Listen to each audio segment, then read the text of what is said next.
Почитувани гледачи, добра вечер. Добре дојдовте во најновото издание на Трета порта, ваш интернет политички магазин.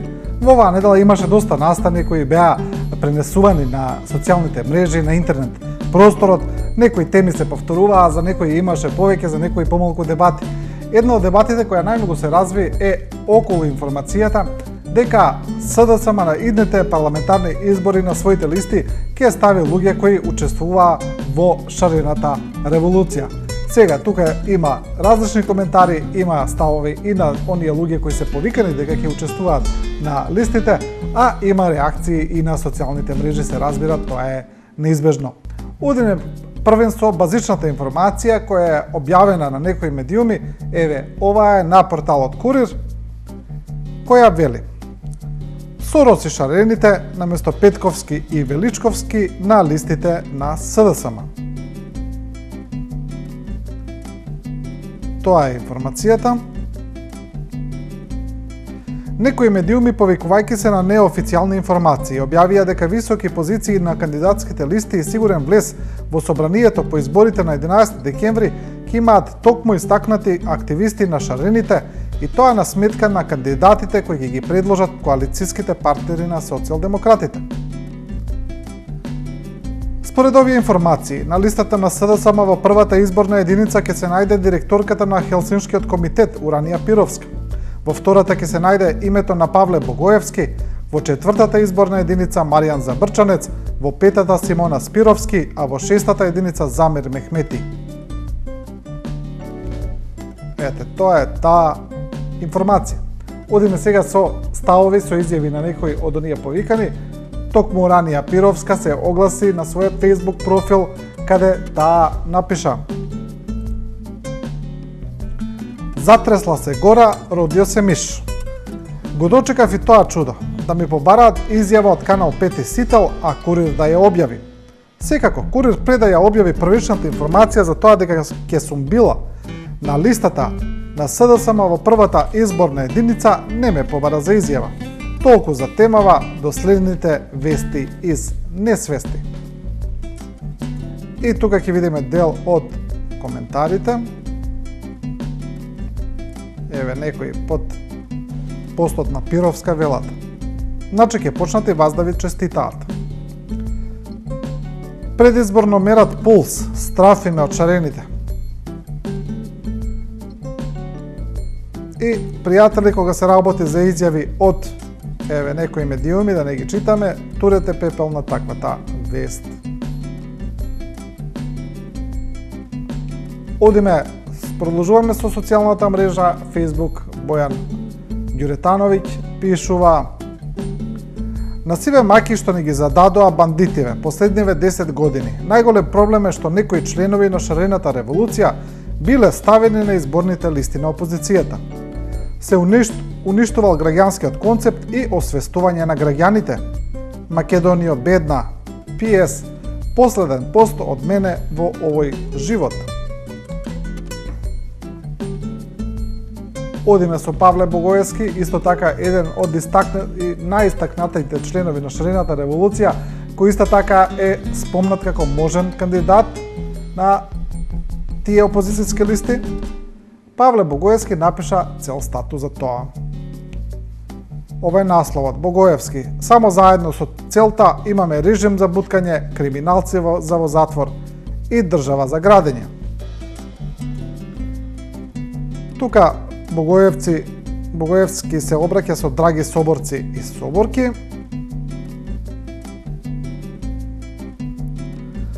Секој од нас кој ги презел на себе да учествува во демократизацијата на оваа држава ќе преземе и огромен товар.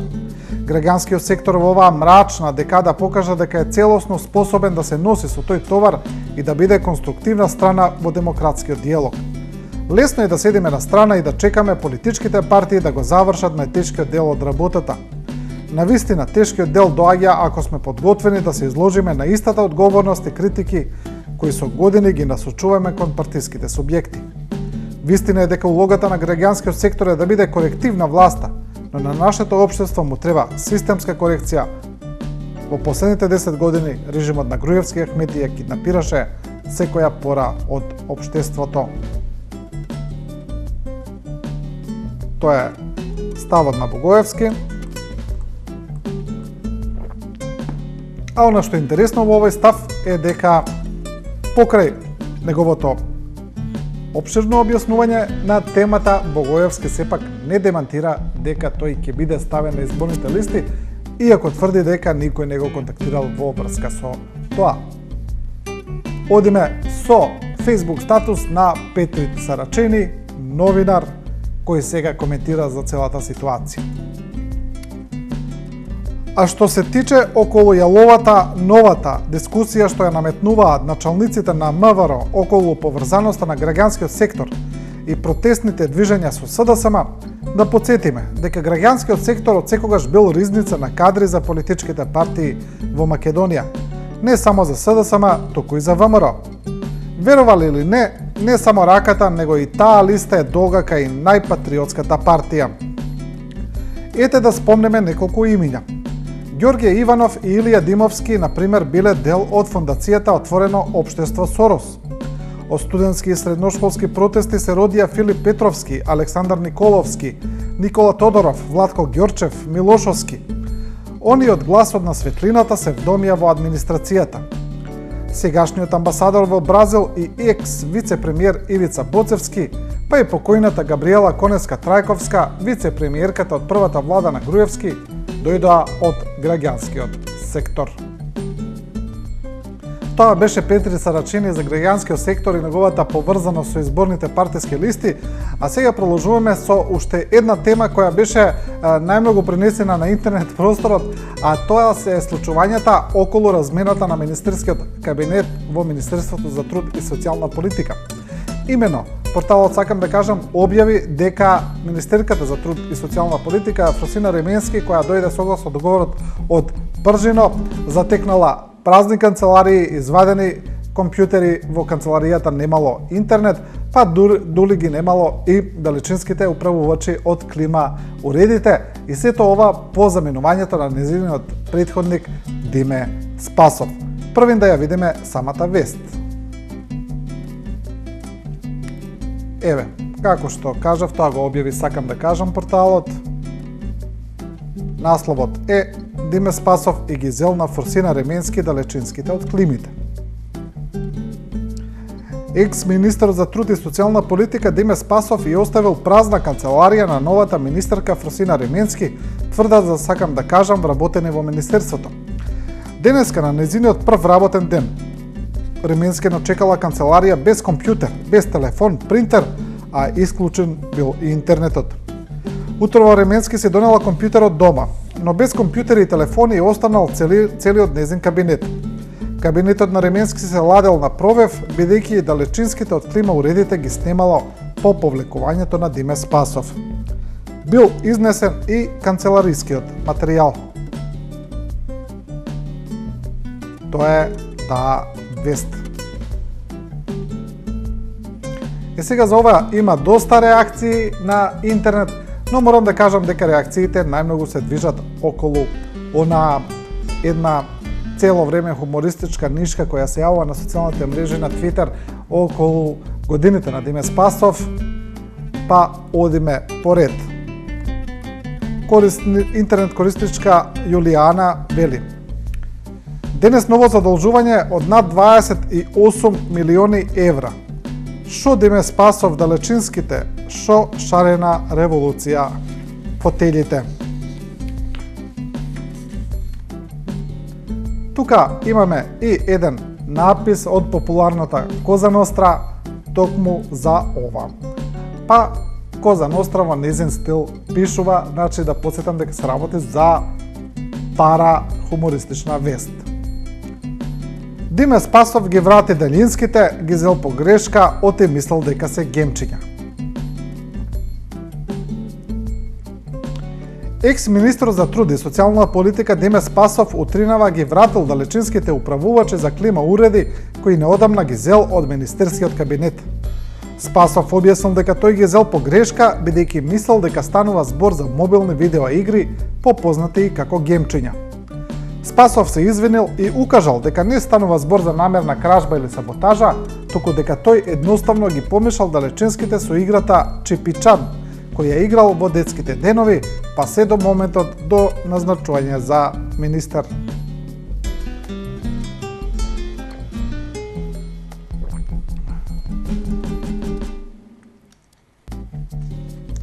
Тоа е Коза Ностра и играта Чипича на Диме Спасов. Одиме со реакција на Фросина Ременски, која вели дека саботажите немало да ја спречат.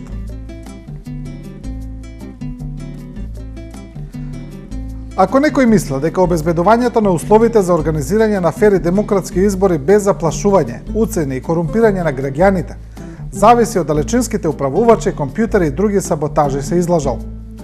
Ништо нема да ме спречи или поколеба, како и досега, да се грижам за спроведување и почитување на законите, потикнување на професионалното и стручното работење на сите вработени во Министерството и да се грижам за остварување на правата и интересите на граѓаните. Тоа е мојата цел. Ете, тоа е реакцијата и на Фросина Ременски.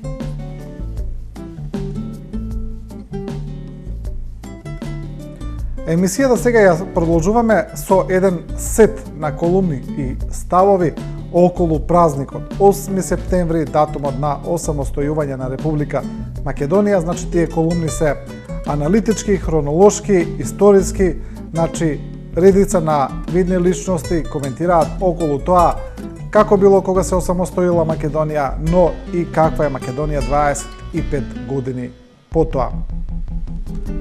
Продолжуваме со Александар Даштевски, чија колумна е насловена Underground 2016 или Подземје 2016.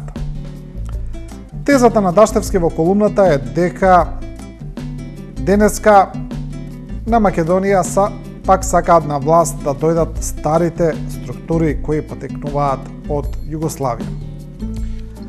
Размислувајќи на тој филм, дојдов до заклучок дека денес ни се повторува истото сценарио. Всушност, екземпларите на тој систем, за кој претпоставувам дека конечно се на заменување, бидејќи тоа го чекаме од 90-тите, повторно се обидуваат да направат реставрација на еден систем кој во овие години е целосно надминат, што сите го гледаат освен нив.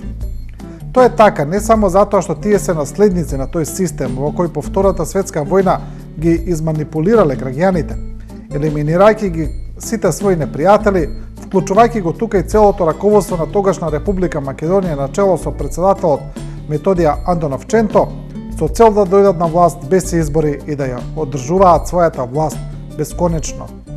Нив апсолутно не ги интересира волјата на народот, туку одржување на една постојана тензија преку манипулација со граѓаните. Тоа го пишува Александар Даштевски. А Владо Поповски, поранешен министер во неколку наврати на влади на СДСМ, но исто така и заменик министер и во други влади и советник во град Скопје, сега пишува одговара на едно интервју, исто така повод 25 години од независноста. Насловот е "Нескрутлива е омразата меѓу македонците".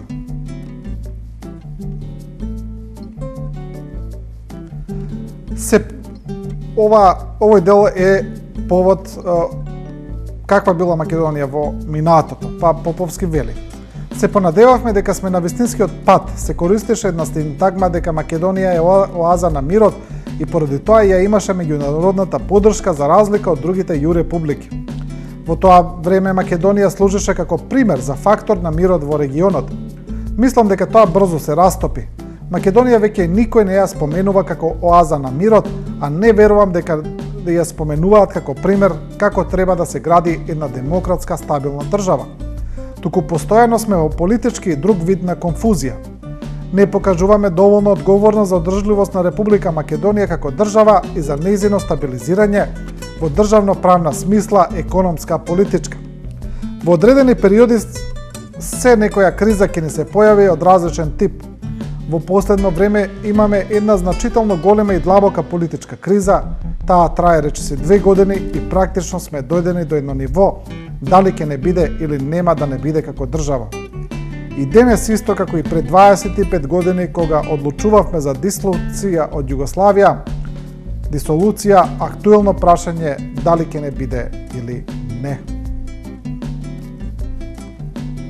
Тоа е таа колумна на Владо Поповски. Продолжуваме со Љубомир Цврчковски, кој повод пишува една колумна на која насловот и е Македонија ја очекува долг период на културна деваморовизација.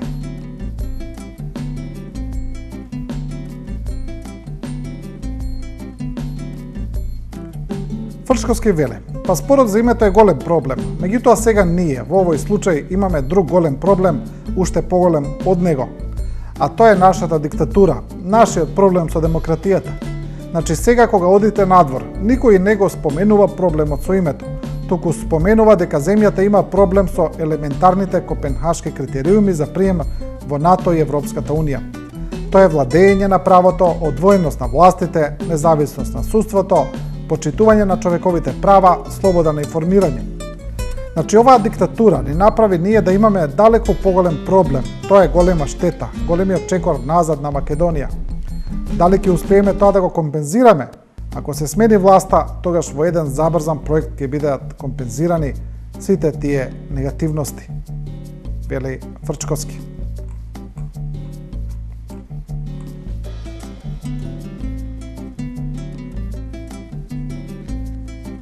А интервју повод 25 години од независноста има и Ратка Димитрова, еден од првите пратеници на ВМРО ДПМН, но денес голем критичар на актуелната власт. Димитрова вели: народот покажа поголема зрелост со сите нас заедно во собранието, тогаш при осамостојувањето.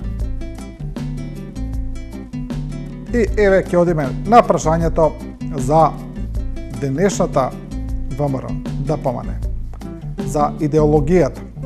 Па Димитрова вели: кога ги прашувам активните сопартици што е со идеологијата последниве години, одговорот е дека партијата е претворена во биро за вработување. Во ВМРО ДПМН не само што нема ВМРО-вска идеологија, туку нема никаква идеологија.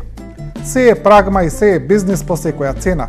Оттаму не излегуваат идеи и принципи за помош и развој на државата и општеството, кое партијата го води веќе 10 години. Тенденција е тоа да се надоместува со хиперпродукција на историски имиња, споменици, музеи и градби правени со многу пари, но минимум разбирање и душа. Се плашам дека нашите историски дејци кои го вложиле животот за македонската држава не би го одобриле овој фалш. Исто како и почитуваната мајка Тереза. Впрочем, еден цитат на идеологот на ВМРО, Христо Матев, гласи: оној момент кога ќе дојдеме до своја држава, организацијата ВМРО треба да се самоукине. Ете, тоа е одговорот на Ратка Димитрова.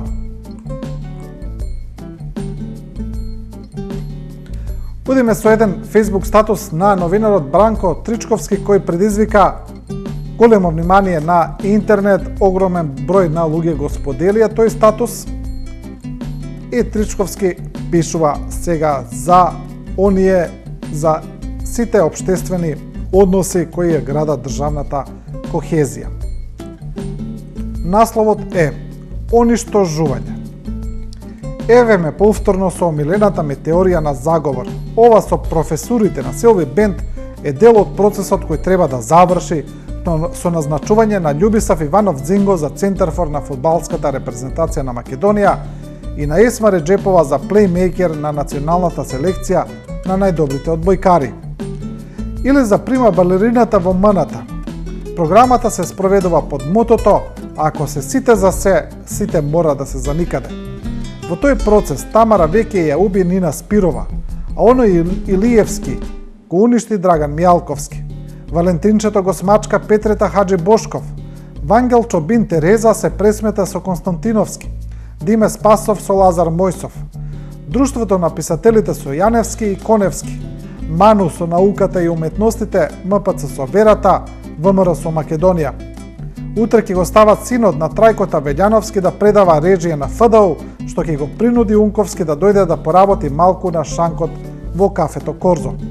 Сакам да кажам дека не се работи тука само за местење на своји луѓе на одредени позиции, туку за уништување на идејата за вредноста и за личната и општествена реализација преку шарлатинизирање на секоја позиција и на секоја вредност остварена во минатото. Ова е организирана битка за сведување на Македонија на едно големо ништо, пишува Тричковски.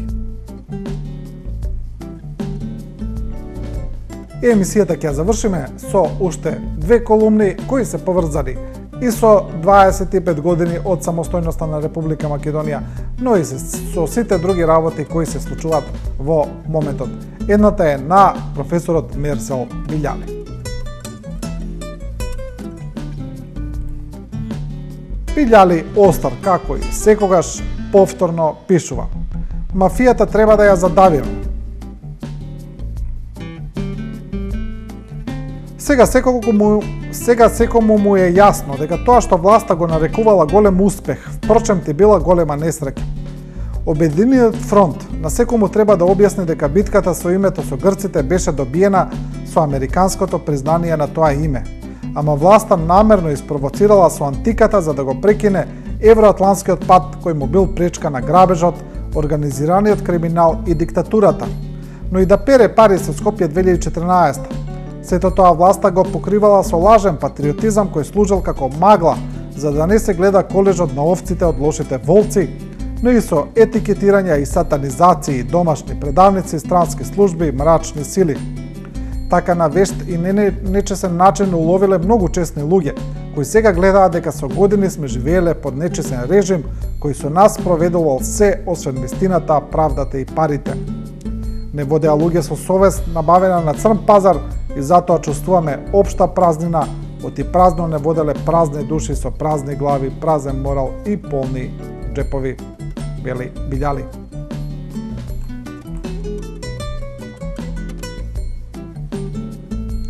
И емисијата ќе ја завршиме со став на Максим Димитриевски околу насилството во фудбалот, околу омразата која се создава после тие ексцеси и инциденти, а инспирирана од последниот надпревар помеѓу Албанија и Македонија, каде беше исвиркана државната химна на Македонија. Димитриевски вели: фудбал да, национализам и омраза не. Со години свирите и вандализирата на нашата национална химна, скрнавите национални и државни обележја, до кога вака? Зарем сметате дека ова е соживот, толеранција и почитување? Не, ова се фрустрации и недостижни желби на поединци за креирање на наводно големи нации и држави кои повторно во европски рамки се само едно зрно песок. Доволно беше фудбалските федерации на Албанија и Македонија да го осудат чинот на фандалското и неспортско однесување на поединци, надлежните да преземат конкретни действија против сторителите, а ние политичарите без ракавици отворено и честно, а не само декларативно, во име на соживо да пристапиме на решавање на проблемот и заложбите за целосна интеграција на граѓанскиот концепт. Тоа го пишува Максим Димитриевски. Почитувани гледачи, со ова го завршуваме ова издание на Трета порта. Емисијата гледајте ја секоја среда под нашето мото дека ние не ви кажуваме како да размислувате, туку ви ја прикажуваме останата слика, целата слика, а сега останете и со програмата на 24 вести.